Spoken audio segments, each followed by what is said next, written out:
"Ha!" said the thundercloud, "'tis I who kept him alive. But what shall happen when this little tree is subject to my wrath?"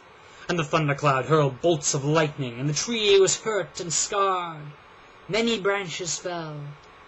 But when the thundercloud was done, the Baya continued growing.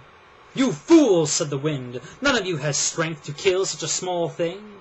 And the wind blew upon the tree with all the might it had, and the tree was ripped from the ground, and it tumbled across the land, until finally the wind said, "There, it is dead."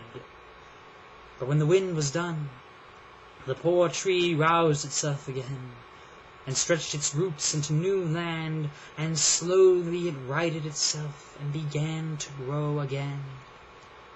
"Then it is I," said the mountain. "Surely I shall win the day. For I have no need to attack this little thing. I shall merely wait and endure, and soon enough it shall perish on its own." And the mountain waited for a long time, and the tree continued growing, and many times did it seem to die, but always again did it rouse itself, always again did it grow. And as ages passed, the mountain was worn upon by the world, slowly withering away with the passage of eons. Finally it said, "I see now, little tree.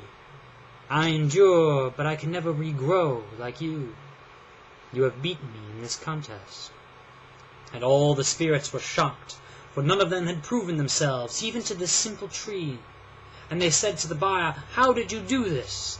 And the Baya replied, "My brothers, I longed only for my growing.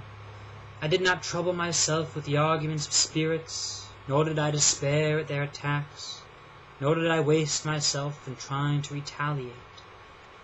I remembered my purpose, and with that I was able to endure."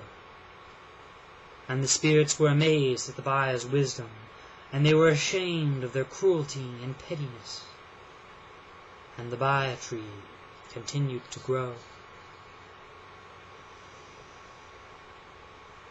There was water in my eyes now, but the rain had ceased to fall. For the moment, the storm was over. I stood there, staring at the mighty tree before me, which had surely endured for generations, though time and again it had been besieged. And I looked upon the wild all about me, and I saw that the fiercest of storms had changed nothing. The moi were croaking again, slowly,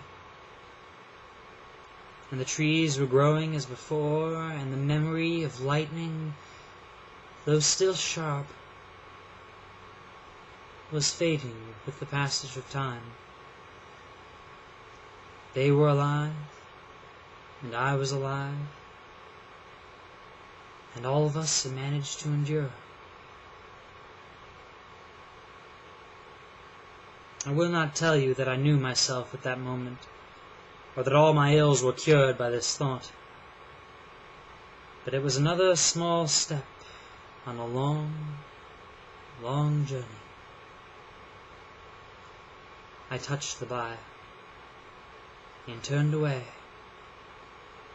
and walked east towards the coming of the sun.